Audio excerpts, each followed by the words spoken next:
Hello everyone. Welcome back to STS, 사이언스, 테크놀로지, 이코노미, 스트래티지 등을 고민하는 곳입니다. 역대급 순이익 행진 보이면서 세상 달러 다 쓸어모으던 하이닉스가 갑자기 작년 4분기 이후에 적자 행진을 지금 시작을 했습니다. 앞으로는 역대급 적자 행진이 전망된다 뭐 이런 거 아닙니까? 아주 비상 상황인데, 반면에 삼성중공업은 8년 적자 행진 이제 끝내고 1분기 흑자 전환을 지금 앞두고 있습니다. 그래서 매우 대조적이고요. 단순하게 본다면 하이닉스 팔고 삼성중공업 사 모으는 것이 현명할 것 같은데, 뭐 저는 당연히 이렇게 합니다. 근데 뭐 제가 권할 입장은 아니고요. 투자는 각자가 자기 책임으로 신중하게 판단해서 하는 거 아니겠습니까? 하이닉스와 삼성중공업의 직업 이자 추세를 그 사업보고서 공시자료 기초로 최근 6년간 정리해서 그려봤습니다. 그래서 사진 같이 보시죠. 우선 그 8년 동안 지긋지긋한 적자에 시달리던 그 삼성중공업부터 보시면은 직업이자와 순이자 추세가 2년 연속 지금 감소하는 그 그림이 매우 바람직한 모습입니다. 명화입니다. 명화 저런 거는. 그래서 앞으로는 그 세월이 흐를수록, 그래서 대략 적어도 한 2030년까지는 삼성중공업 매출과 이익이 급증할 가능성이 높다고 저는 보기 때문에, 그래서 그 작년 4분기까지는 뭐 이런저런 충당금 과하다 싶을 정도로 많이 쌓았고요. 또 그것이 적자 누적에도 영향을 줬고 뭐 그런 건데, 지금부터는 뭐 이런 충당금 과하게 쌓을 가능성도 매우 낮은 것으로 일단 판단이 되고요. 그래서 지금 삼성중공업 직업이자 그 감소, 이자 부담이 감소하는 추세는 매우 바람직한 모습입니다. 그러면 이거하고 이제 그 대조를 해보기 위해서 조선사 중에서는 상대적으로 그 한화조선, 그 옛날 그 대우조선, 그 부채가 가장 심각한 것으로 알려져 있기 때문에 이것도 같이 한번 그려봤는데, 보시는 것처럼 그림이 뭔가 좀 이상한 것 같습니다. 핵심은 지금 직업이자가 2019년부터 급증하는 그런 추세입니다. 상당히 이상합니다. 그래서 왜 지금 저렇게 됐는지를 관심 있는 분들은 꼭 잘 한번 그 분석을 해 보시기 바랍니다. 저는 한화조선은 지금 투자를 안 하기 때문에 제가 뭐 기본적으로 저걸 자세히 더 분석하는데 이렇게 투입할 에너지가 저는 없습니다. 예. 그래서 지금 뭐 그림상으로는 수입 이자도 같이 증가해서 순이자는 다소 감소하는 모습이지만, 하여튼 삼성중공업하고는 그림이 다르죠. 그런데 삼성중공업 그림이 바람직한 것이다, 저는 이렇게 정리를 합니다. 그래서 지금 그 구체적인 숫자를 말씀드리지는 않고 있습니다. 추세를 보는 것이 가장 중요하다고 보고요. 숫자는 필요하면 이제 그 다음에 보는 것이고, 뭐 저는 그렇게 하고 있습니다. 그래서 아마 그 삼성중공업의 경우에 앞으로 어떤 그 이자가 문제되는 상황은 없지 않을까 싶습니다. 그런데 하이닉스 보시죠. 하이닉스 상태는 22년부터 직업 이자가 폭증하기 시작했다는 겁니다. 21년까지는, 그때까지는 적어도 22년 상반기까지는 장사가 너무 잘 돼서 돈을 세리지도 못할 정도 아니었습니까? 그러니까 이자 같은 거 아마 신경도 안 썼을 것 같은데, 그런데 하반기부터 상황이 달라졌죠. 작년 하반기부터. 앞으로는 그 역대급 적자 행진이 지금 전망되고 있기 때문에 상황이 180도 달라졌다 이겁니다. 이자 못 내면 그게 부도인데, 뭐 당장 이자 못 내고 그럴 상황은, 그런 걸 걱정할 상황은 전혀 아니라고 보고 있지만, 그럼에도 불구하고 21년 직업이자 1664억이었는데 22년에 2배 이상인 3571억이 되었고요. 이게 이제 시작이라는 겁니다. 이게 시작이라는 겁니다. 저 급증 추세가 언제 꺾일지 아무도 모른다 이겁니다. 가봐야 아는 겁니다. 이런 점이 이제 하이닉스가 최근 자사주 팔아치우기로 결정한 것, 즉 교환사채 발행을 기습 공시한 배경이 아닐까 이렇게 짐작을 하겠습니다. 그래서 요 관련해서 2번 정도 제가 영상으로 좀 자세하게 분석을 한 게 있으니까 그거 참고하시면 좋겠습니다. 하이닉스 공매도 잔고 추세도 한번 보겠습니다. 21년 표본 자료 표본 자료라는 거는 대략 그 월 기준 한두 개 이렇게 뽑았습니다. 그러니까 저점, 고점 이런 기준으로 그래서 샘플링해서 이제 그 그림을 그린 것인데 21년 그 표본 자료에서 제일 적은 게 공매도 잔고 제일 적었을 때가 만 주가 안 됐습니다. 9천 몇백 주였습니다. 예. 그 다음에 제일 많을 때가 97만 주 공매도 잔고입니다. 예. 21년은 그래서 만 주에서 97만 주 사이였고 22년은 52만 주에서 580만 주 사이였고요. 요거는 제 표본에서 나온 최저와 최고 값입니다. 23년 같으면은 208만 주에서 813만 주 사이입니다. 요약하면은 그림에서도 분명한 것처럼 하이닉스 공매도 잔고 지금 폭증하고 있다 이런 겁니다.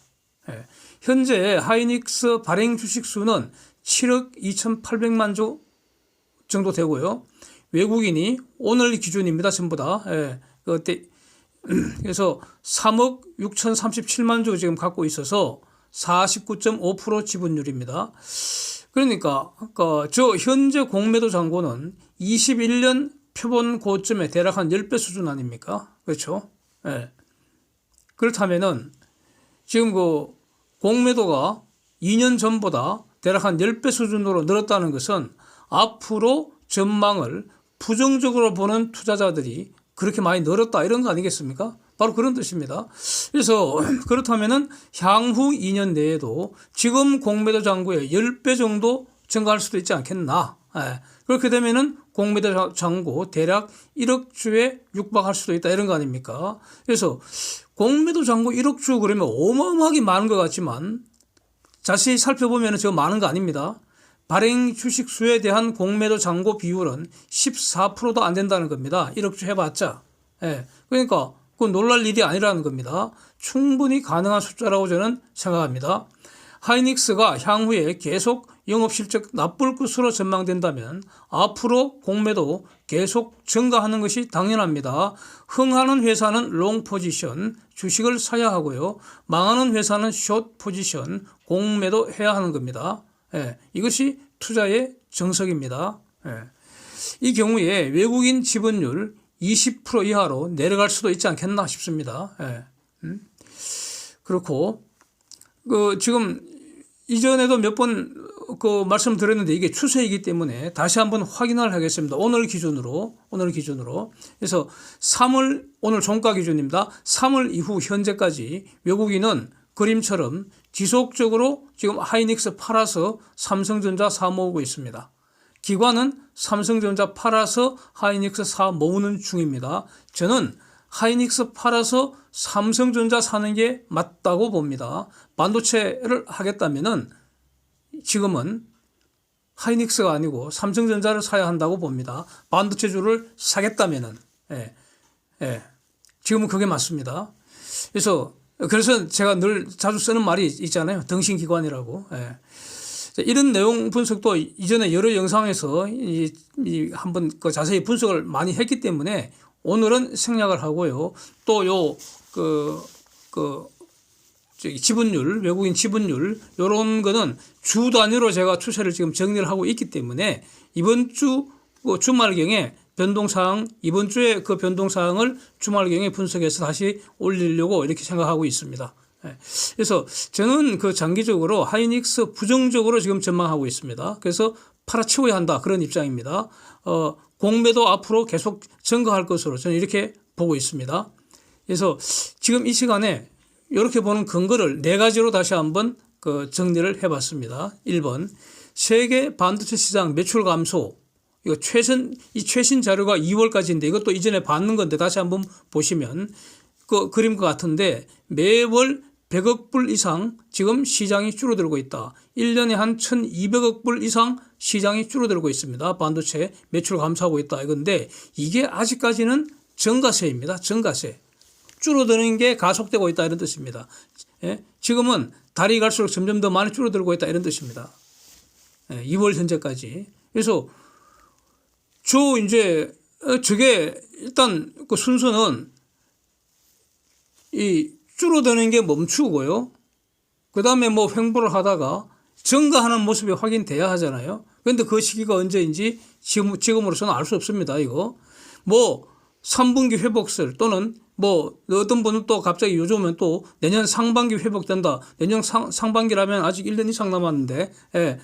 그런 말들은 다 그냥 희망가에 불과하다고 보고요. 예. 그때 그는 앞으로 시간이 흐를수록 뭐 한두 달, 두 달 계속 그 판단해 가는 과정이지 지금 뭐 3분기 회복된다 이런 걸 지금 말할 수는 없는 거죠. 어리석은 겁니다. 그런 말하는 거는.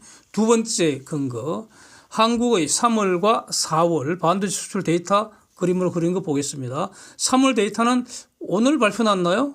그 산업자원부에서 발표난 거, 그 공식 데이터이고 4월은 그 4월 10일까지 매월 나온 거 그거 정리한 것인데 금액으로는 3월 반도체 메모리 시스템 D램 요 수출액이 2월보다는 증가했습니다. 금액 기준으로는.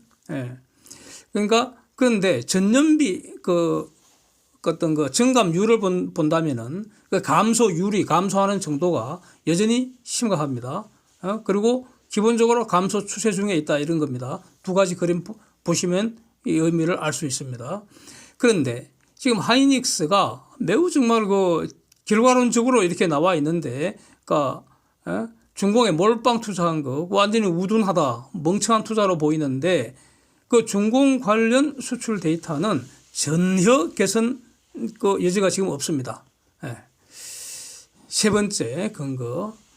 그 세계은행에 이어서 IMF도 사진처럼 세계 경제 성장률 수정치를 이제 4월에 발표했는데 공통적인 것은 그러니까 세계은행과 IMF 공통적인 것은 23년에 글로벌 성장률과 주요 국가들 성장률이 다 낮추었다는 겁니다. 즉 성장률이 둔화된다. 이게 이제 공통적인 현상입니다. 최소한 금년에는 둔화된다는 것이고요. 내년 이후에는 지금 그 IMF 그 수정 전망치에 의하면 내년은 금년보다는 낫다고 하지만 그러나 작년보다는 여전히 못하다. 뭐 이런 게 대체적인 그 추세인데 즉 둔화 추세라는 것인데 그런데 내년 이후 어떻게 될지는 하반기에 가서 그때 다시 판단해야 하는 겁니다.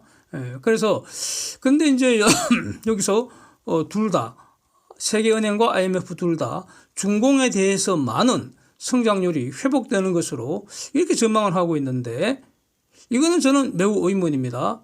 현재 investing.com에 게시되어 있는 중공의 1분기 성장률을 보면은 그러니까 전분기 대비 마이너스 0.8% 역성장이고요. 전년비 1.8% 성장에 불과합니다. 다시 말하면 그 1분기는 이미 폭삭 망해버렸습니다. 중공 성장률. 뭐 지금 저 정도면 망한 거잖아. 중공 입장에서는. 그 다음에 중공의 핵심 산업인 반도체 등에서 지금 제재를 받고 있고 앞으로 더 심해진다는 겁니다. 그러면은 어떻게 이제 남은 3분기 동안 도대체 어떻게 고도 성장을 해서 세계은행은 지금 중공의 연간 성장률 금년 5.1% 전망을 했는데 이게 어떻게 가능하겠습니까? 저는 불가능할 것으로 봅니다. 근데 뭐 다만 이제 하나 그 희망을 볼 수 있는 게 있다면은 오늘 발표된 중공의 3월 수출 증가율 14.8%라는 거, 좀 그 개선이 됐습니다. 2월까지 계속 마이너스였죠. 수출 증가율이 마이너스였는데 중공의 3월 수출 증가율 14.8% 나온 거 뭐 일단 저런 숫자가 나왔습니다. 근데 그 세계은행 전망이 맞으려면은 저게 벌써 20%대, 30%대까지 저게 지속돼야 할 텐데 글쎄요. 매우 의문입니다. 하여튼 그렇습니다. 그래서 그러니까 GDP 성장이 둔화한다는 것은 글로벌 경제 유효수요 후퇴한다는 뜻입니다. 이것은 기업에게는 매출이 축소된다는 것이고 한국에게는 수출이 감소한다. 이 말과 같은 겁니다. 그 원인이 이제 여러 번 말씀드린 것처럼 단기적으로는 인플레 고금리 때문에 가처분 소득 줄어들고 유효수요 줄어드니까 즉 경기 후퇴라는 것이죠. 그러니까 수출 안 되는 거지 뭐. 장사 안 되는 거죠. 여기에 미중 간의 반도체 등 경제 전쟁이 지금 가세를 해서 글로벌 공급망 재편이라는 엄청난 사건이 지금 기다리고 있는 거 아닙니까? 주초에 그 블룸버그에서 제가 본 것으로 기억하는데 인도, 베트남, 태국, 캄보디아 4개국을 반도체 공급망 후보로 지금 미국이 검토하고 있다 이런 내용이었습니다. 예, 이전에도 한번 말씀드렸는데 그 중공을 대체하는 그 반도체 공급망을 새로 그 구축한다 할 때 아프리카에도 아닐 거고 남미도 아닐 거고 중동도 아닐 거 아닙니까? 저 러시아도 아닐 테고. 예? 그러니까 아시아밖에 없죠. 아시아. 예, 아시아가 이제 중요해지는데 중공 대신에 다른 아시아가 이제 성장의 기회를 잡을지 이건 아주 장기적인 얘기 아니겠습니까? 그런 얘기입니다.